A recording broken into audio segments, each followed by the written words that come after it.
And with that, welcome to March Madness Breakdown. This is the second straight week of it, and we are so glad you could join us tonight. So, of course, I'm Cooper Naylor. Thanks for joining us. We've got a lot to get to. So that is the current bracket, but there is the schedule for tonight. So we are going to recap the Sweet 16 and the Elite 8. So get ready for that. And then we've got our Q&A time. And then we will preview the Final Four. And I'm going to check my bracket, which, folks, I'm going to be honest. It is not going well for me. In our household, I've got two brothers and my two parents, of course. And from what I believe, it's pretty much over. Colton, if you remember, he's been in a couple of videos and he was my editor for a little bit. He is basically won this thing already. So at least one thing I can brag about is that the team I've picked to win the national championship is still there. Of course, if you remember from last week, then I'll remind you again when I get to the bracket, to check in the bracket, to let you know who I've picked. But Colton had picked Villanova. So Villanova is still alive. That's not who I picked to win. What would be great is if we get to a point where my team and Colton's team play each other for the national championship game, and I end up winning. That would feel pretty good. At least I would know I picked the right team to win. So, of course, we'll see how that all goes. So, let's recap the Sweet 16. And I'm telling you, the Sweet 16 was so entertaining, folks. You're talking about, you're talking about St. Peter's, a 15 seed, who had won, they beat Kentucky, and then they ended up beating Murray State in the first two rounds of the tournament. And then you get to the Sweet 16, they're playing a Purdue team, which, of course, these three games, they're the underdog, and they win again, and it was incredible to watch, for sure. So, of course, you just got to tip your cap to St. Peter's, for three huge upsets and becoming the first 15 seed to have ever made the Elite 8. Now, that's outstanding. And, folks, 15 seeds aren't even supposed to win one game in this tournament. And they won 3. It shows that anything can happen in this tournament. And anything has happened. We've had one 16 seed to beat a 1. Of course, we didn't get that this year, but there's a possibility it could happen, though. There's never something you can completely write off in the March Madness. It's the only tournament where you see something like this happen. So, it was incredible to watch St. Peter's upset Purdue, but the way it happened. You're talking about Jaden Ivey, maybe the best player in college basketball. He's got the basketball. He's got a few seconds. He's got a great shot for a deep 3. It hits the rim, bounces up, and it hits the backboard and off the rim, and it is no good. St. Peter's wins.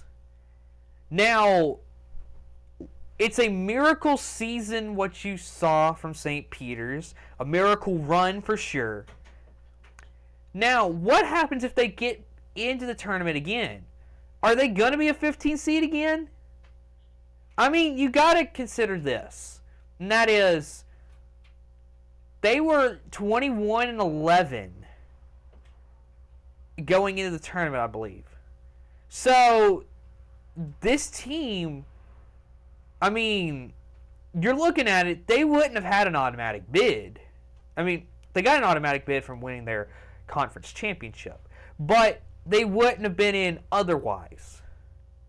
So, the question I ask is, let's say they have a great season next year. You say they lose maybe at most 4 games. And they win their conference championship. Where do they lie seeding-wise? Because you got to think. Because now they've kind of proven that they can beat teams. Where would they fall? That's the big question here, is where would they fall? I would probably say you'd have to bump them up to like a 13. That's just my opinion. A 13 sounds about fitting for them. But man, a 15 seed has finally made the Elite Eight. What an incredible accomplishment right there for St. Peter's. You talk about other games. Houston knocking off Arizona. North Carolina beat UCLA. I mean, there is a lot you can look at here. That it was just a great week of basketball. So, of course, I got to go back to now where I want to talk about the Elite Eight. And I'm telling you, these Elite Eight games they came down to the last minute of the game. Except, I would say, North Carolina against St. Peter's, which North Carolina just controlled the tempo of the game the whole time. I mean, from the beginning of that game with St. Peter's and North Carolina had St. Peter's where they wanted them. St. Peter's could not make a shot to begin the game. I mean, you're talking about 38-19 at halftime. North Carolina leads. And you're thinking, this is what we thought Kentucky was going to do to them. It was going to be a game where they had the big lead. And and it was more like, obvious that St. Peter's was going to lose. That's what North Carolina did. North Carolina has not played like an 8 seed, folks. They have played to the standards of what you would probably see from I don't know, what, a 4 or 5 seed, I would say. But in that, they've gotten to the Final Four, North Carolina. North Carolina's played great basketball in this tournament. They blew out Marquette. They beat Baylor, which they almost blew because of Brady Manick getting ejected. North Carolina, you got to just tip your cap to them. Great season so far. And then you look at some other things. Other games. Let's see. Villanova and Houston. Villanova just controlled the tempo of that game as well. And Houston both teams couldn't really make a shot. But when it came down to it, Villanova just handled Houston the way it probably should have been. So, of course, that one, Villanova just kind of imposed its will. Now, big thing here. With Villanova going into the Final Four, they're going to be without another one of their key contributors in Justin Moore. So that is something that when you tune in Saturday to the Final Four, that you're going to want to look at, because that could be a big deal for Villanova without Justin Moore. And from what I believe, they've got maybe 6 players that they really rotate here. So, who knows? Okay. Duke just handled Arkansas. You're going into the last 2 minutes before halftime, and it's 37-33. And after that, Duke put Arkansas away. Duke didn't let Arkansas have any life after that, because once it was 37-33 and you had the timeout and Duke came back, it just looked like Arkansas had nothing left. Now, they did have a spurt there at the beginning of the second half that they did look pretty good. But after that, Arkansas looked out of life. They looked like they were exhausted, and they looked like if they were one of the best defensive teams, they couldn't do nothing. And real quickly, I want to touch on the Kansas-Miami game. I mean, Miami had the lead at halftime, I believe, and they couldn't close it out. Kansas was just too good for them. So with that, it's time for one of the times that you really enjoy here on this channel, called Q&A time.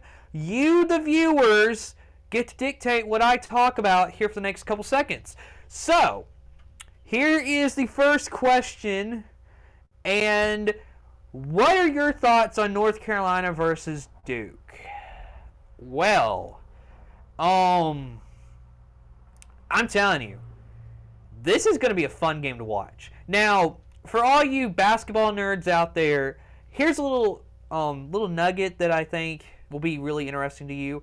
North Carolina and Duke have never played in the NCAA tournament. Now, you're thinking about this, and you're talking about a rivalry that you would have thought you would have seen in the tournament before now. Well, we finally get it.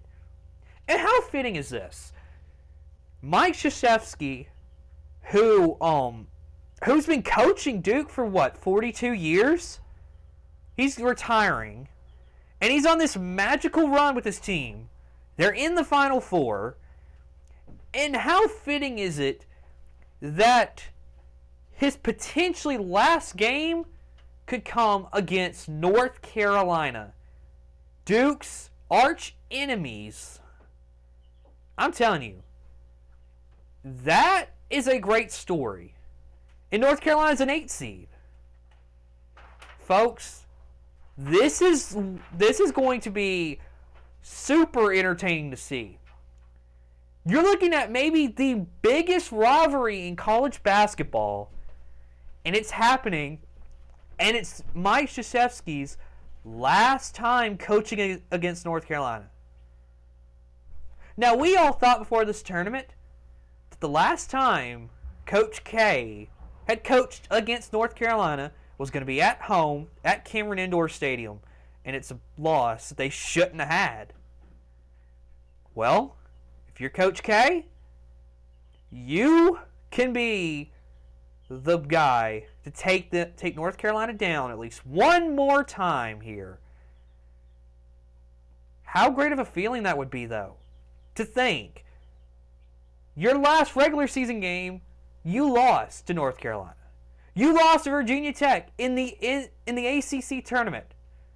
But you can come back in the NCAA tournament in the Final Four and beat your arch enemy, North Carolina. And then you could potentially play Kansas or Villanova for the championship. And you can win a championship with Coach K in his last season.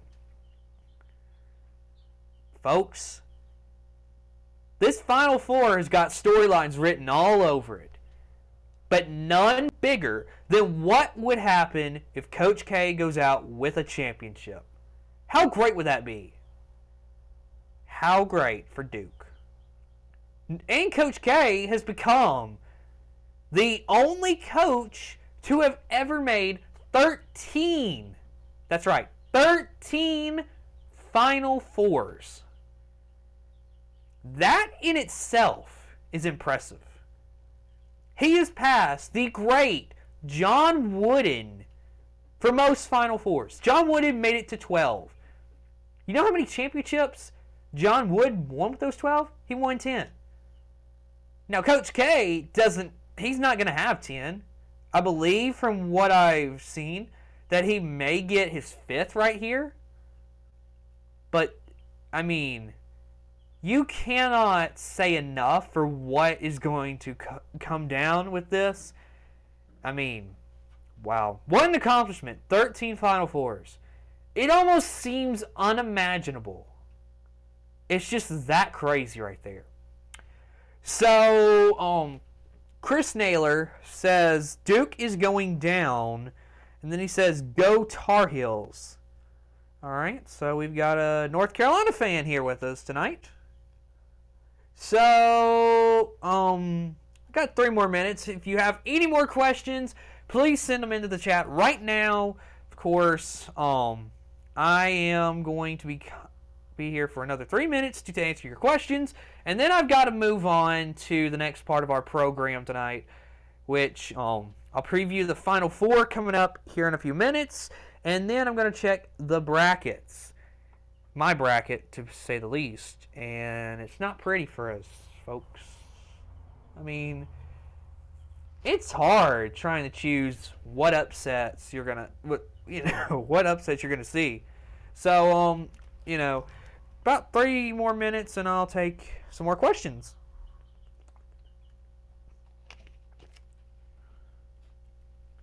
Of course, right now I'll take this time though to announce that we've got a full month in April, folks. I mean, it's gonna be full.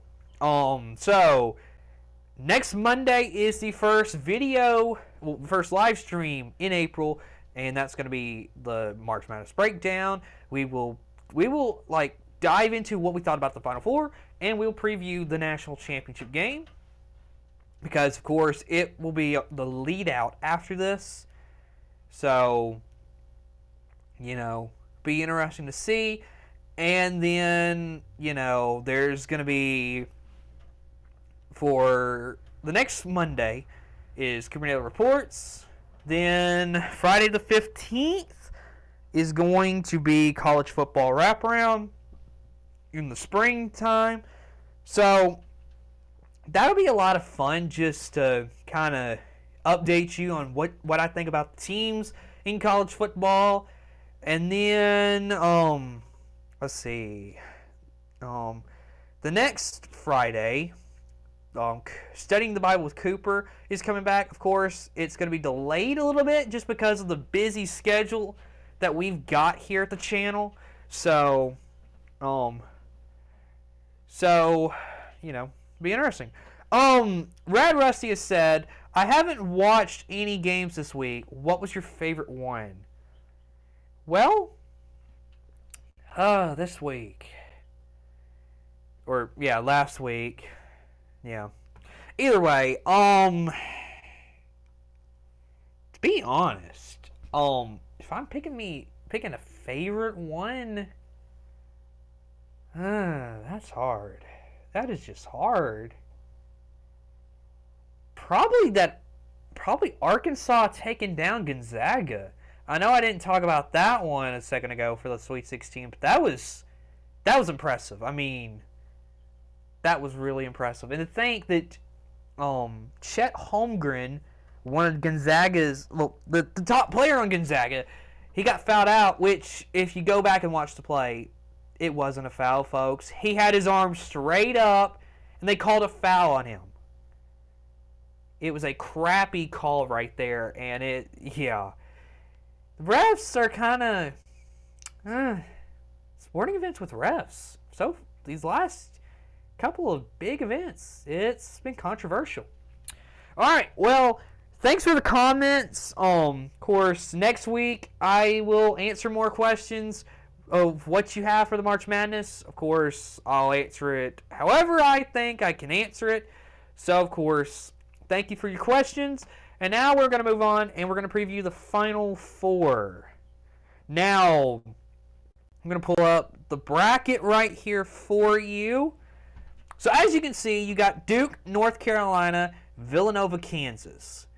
And I've kind of already gone over Duke and North Carolina. And I'm going to go ahead and tell you who I had winning, and that's Duke. So, in a way, I'm kind of pulling for Duke in this game against North Carolina because I picked them to win. Plus, I mean, again, how incredible would it be to see Mike Krzyzewski go out with a championship? He retires on a championship. I mean, it's incredible to think about. And again, I mean, if you look at another great story, Hubert Davis leading North Carolina to this point. I mean, I don't really know who. I mean, I don't think many people would have expected North Carolina to make it as far as they have. And so it's incredible to see how far North Carolina's made it in this tournament.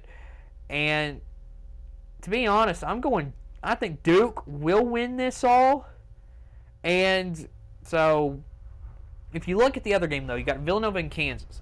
Now, both teams really strike me as teams who are going to try and play a lot of like bully ball and going to play a lot of like defensive centric basketball. Because if you look at it from Villanova's standpoint, you really cannot play it any other way. Because you are so depleted with injuries and everything going on with the team that you're gonna have to really play some good defense here. I mean, Kansas, don't get me wrong, they haven't shot the basketball all that great in this tournament, but they've scored enough to win. Now, a guy that you're really going to want to watch out for, well, there's about a couple guys on both teams that you're going to want to watch out for. Remy Martin for Kansas. He is incredible. He originally played at Arizona State, and after a couple years, he transferred into Kansas, and you can tell this guy, he is incredible to watch. So when you watch Villanova and Kansas, that is going to be one of the players you're going to want to watch for Kansas is Remy Martin, because and it's so incredible though too, because the way he shoots the basketball, it's a very straight away shot. It's not a high arc, and it's very low and kind of straight arcing. So he's a very interesting guy to watch play basketball. And then if you're going to look at from Villanova, I believe his name is Jermaine Samuels, I believe. And then you're going to want to watch Cullen Gillespie. Both of those guys can score it for Villanova, and it's going to be great basketball. So that is the Final Four. That's a little preview here. And so my bracket, like I said, I had Duke. Duke is my only Final Four team here, folks. So my bracket was kind of toast when Kentucky got beat to St. Peter's, and then turn around a couple days later and Miami beat Auburn, and I had Auburn in the Final Four. And then you go to the Sweet 16, and Houston beats Arizona. Arizona I had in the national championship game against Duke. So, yeah, my bracket is done, and it's trash at this point. And I at least still have my champion there. Now, I will feel good if I do end up winning this whole thing, if Duke were to win.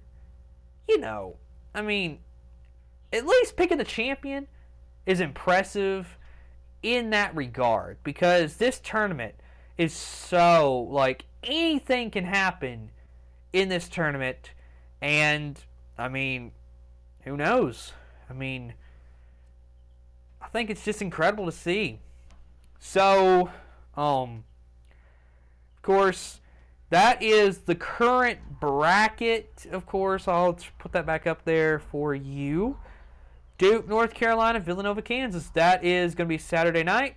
And if I believe correctly, Villanova, Kansas is the early game, about 5 o'clock. And then about 8:50 will be Duke and North Carolina.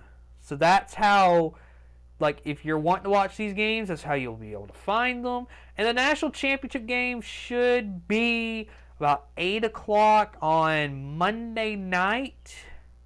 So next Monday. So we will, of course, Next Monday, we're coming back to recap the Final Four. And we'll be here so that we can, preview National Championship, recap Final Four. And then just kind of go over what was the best moments from this tournament. Because there were a great deal of good games. And, it's going to be incredible to see what was the best moment. So, before we have to go, though, I want you, the viewers, real quick, give me what do you think was the best game from what you saw, what you watched, what was the best game in your mind throughout this whole tournament? Because, there were a lot of great ones. But to me, I think maybe the best game I watched of this whole thing, there's been a lot. And there's a bunch that went into overtime. But, from one where it captured my attention for the entire 2 hours or 2.5 hours or whatever it was, Arkansas and Vermont was a really great game. This one, it went down to the last shot of the game. That was a good one to watch. So, of course, if you've got one, go ahead, put it in the chat. What was the best game you saw from this year's tournament so far? Of course, I'll give you about a minute or so to answer that. And while you do, kind of remind you to come back next week. Of course, I've mentioned that before. Got a lot coming up. If you want some more special coverage, Thursday, April 28th, we've got NFL draft coverage. Then the next day, of course, I'll have more NFL draft coverage. For that will be the first 3 rounds. And I don't ever do the last day, rounds 4 through 7, because it's such a long day. And quite frankly, I think 2 nights of draft coverage is good enough from us. And of course, you can go to the other platforms to find the last day of the draft. So, alright. So, I've got no comments so far on best game, but that's okay. I will leave you with this. And that is that March Madness, it is a crazy, crazy tournament. Anything happens, and you never know who to truly pick until the game is completely over. So, I want to leave you with that tonight. And, of course, I had a telemarketer try to call me a second ago. Wow. Yeah, I get telemarketers all the time. But either way, want to wrap it up tonight. So, thank you for watching. And, of course, you can come back for more. April is filled. So, of course, you won't go a week in April without Saber Broadcast Network bringing you a live stream. So, with that, thanks for watching. And we will see you again next Monday.